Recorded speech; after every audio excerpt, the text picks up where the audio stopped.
নমস্কার, কেমন আছেন আপনারা সবাই? দেবযানীস রান্নাঘরে আপনাদের স্বাগত জানাই। আজকে বানিয়েছিলাম গোলাপ জাম। আসলে আমার ছেলে এই ধরনের ভাজা মিষ্টি খেতে ভীষণ ভালোবাসে।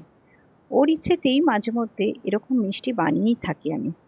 গোলাপ জামের রেসিপি এর আগেও আপনাদের সাথে আমি শেয়ার করেছি, কিন্তু আজকের এই রেসিপিটা সম্পূর্ণ ঘরোয়া কিছু উপকরণ দিয়েই তৈরি। রেসিপিটা শেয়ার করলাম, ভালো লাগলে অবশ্যই আমার চ্যানেলটাকে ফলো করবেন, একটা লাইক, শেয়ার, সাবস্ক্রাইব করতে কিন্তু ভুলবেন না। প্রথমে আমি একটা কড়াইয়ের মধ্যে দিয়ে দিচ্ছি ১ কাপ পরিমাণ দুধ, আর ঠিক ১ কাপ পরিমাণে আমি মিল্ক পাউডার এখানে দিয়ে দিলাম। আর তার সাথে দিয়ে দিচ্ছি ২ টেবিল স্পুন সুজি। এটাকে ভালো করে মিশিয়ে নেব একটা হুইস্কার দিয়ে। এখনো কিন্তু এটাকে আমি গ্যাসে বসাইনি। এটাকে আগে পুরো ভালো করে মিশিয়ে গুলে নিতে হবে, যেন কোনো লাম্পস না থাকে। এবার এখানে দিয়ে দিচ্ছি ১ চামচ মতো ঘি। এটাকেও ভালো করে মিশিয়ে নেব।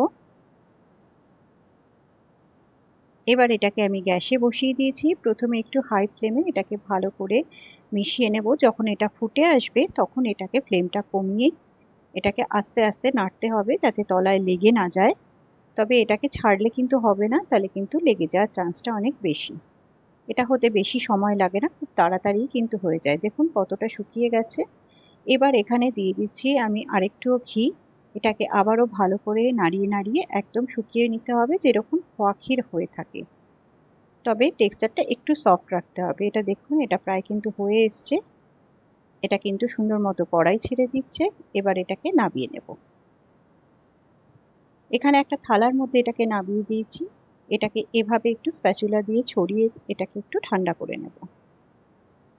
এটা দেখুন একদম ঠান্ডা হয়ে গেছে। এবার এটাকে একটু ভালো করে মেখে নিয়ে এর মধ্যে বাইন্ডিং এর জন্য কিছু দিতে হবে।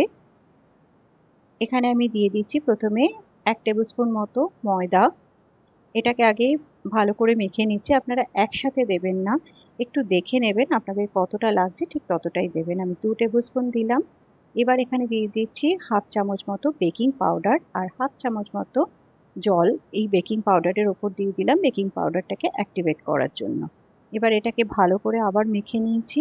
আমার মনে হচ্ছিল একটু ময়দা লাগবে, হাফ চামচ ময়দা দিয়ে এটাকে মেখে এটাকে ঢেকে একটু রেখে দেবো। এখানে দেখুন, রসটা আমি আলাদা করে তৈরি করিনি, যেহেতু নানা রকম জিনিস বানাতেই থাকি, এতটা রস কিন্তু আমার অলরেডি বেঁচে গেছে। আপনারা এরকম একটা কাপের ২.৫ কাপ মতো চিনি আর ২.৫ কাপ মতো জল নিয়ে একটা আহ, চিপচিপে টাইপের, মানে একদম মনে হবে যেন একটা তেল ছুলে যেরকম লাগে সেরকম একটা রস বানিয়ে নেবেন। এখানে দেখুন আমার এটা অলরেডি ওরকমই রয়েছে, যার জন্য আমি এখানে কোনো জল টল কিছু অ্যাড করছি না। এটাকে আমি জাস্ট গরম করে সাইডে রেখে দিচ্ছি।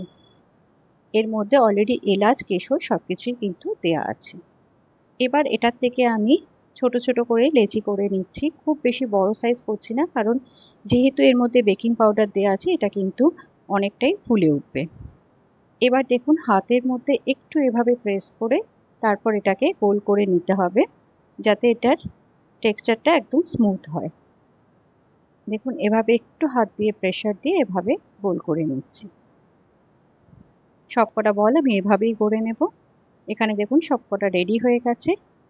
এবার এগুলোকে ভেজে নিতে হবে। আমি তেলটা একটু গরম যে হয়েছে যতটা, আমি তার মধ্যে একটা ছেড়ে দেখে নিচ্ছি। তেলের টেম্পারেচার ঠিক এরকমই হালকা থাকবে। আর এটাও দেখে নিচ্ছি যে এটা ভাঙছে কিনা। এটা ভাঙছে না, যেহেতু আমি সবকটাকে এভাবে দিয়ে দিচ্ছি।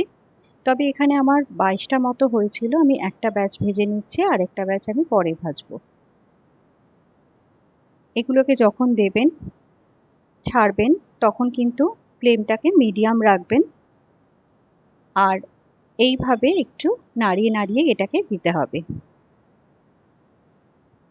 যখন এটা পুরোপুরি ভেসে উঠবে তখন কিন্তু ফ্লেমটাকে একদম লোতে দিয়ে দেবেন এবং এটাকে আস্তে আস্তে ভাজতে দেবেন। মাঝে মধ্যেই দেখুন আমি এভাবে নাড়িয়ে দিচ্ছি, এতে সব দিকটা সুন্দর মতো কালার আসে। এরপর একটা স্প্যাচুলা দিয়ে এইভাবে তেলটাকে জাস্ট আমি একটু নাড়িয়ে দিচ্ছি, যাতে এটা ভালো মতো চারিদিকটা সুন্দর কালার ধরে। এটা দেখুন কতটা ফুলে গেছে, দেখে বুঝতেই পাচ্ছেন। এভাবেই এটাকে ভেজে নেব পুরোপুরি। এখানে দেখুন সুন্দর মতো কালার চলে এসছে। এটা কিন্তু একদম হয়ে গেছে। এবার এটাকে রসে দেব। এখানে দেখুন রসটা কিন্তু আমার গরম আছে, গরম রসেই কিন্তু এটাকে দিতে হবে। এবার এগুলোকে এর মধ্যে ছেড়ে দিচ্ছি।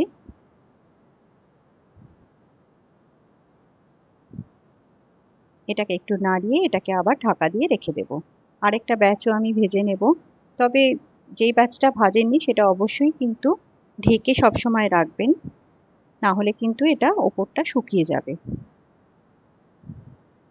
এটাও কিন্তু ভাজা হয়ে গেছে, আমি এখানে রসে সবকটাই দিয়ে দিচ্ছি। এখানে যেহেতু রসটা একটু ঠান্ডা হয়ে গেছে আমার, সেই জন্য আমি এটাকে একবার একটু রসটা ফুটিয়ে নিলাম। এবার গ্যাস বন্ধ করে এটাকে ঢেকে রেখে দেব আধ ঘন্টার জন্য। আধ ঘন্টা বাদে দেখে নিচ্ছি। এটা দেখুন কি সুন্দরভাবে ফুলে উঠেছে আর কতটা সফট হয়েছে। খুব বেশি সময়ও লাগে না, খুব তাড়াতাড়ি কিন্তু এটা তৈরি হয়ে যায়।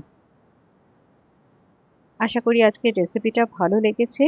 যদি মিষ্টি খেতে ইচ্ছে করে আর তাড়াতাড়ি কিছু ইচ্ছে করে, তাহলে এই ধরনের একটা মিষ্টি কিন্তু বাড়িতে বানিয়ে ফেলা যেতেই পারে, যেটা দোকানের থেকে অনেক বেশি সুস্বাদু। রেসিপিটা কেমন লাগলো আমায় জানাতে কিন্তু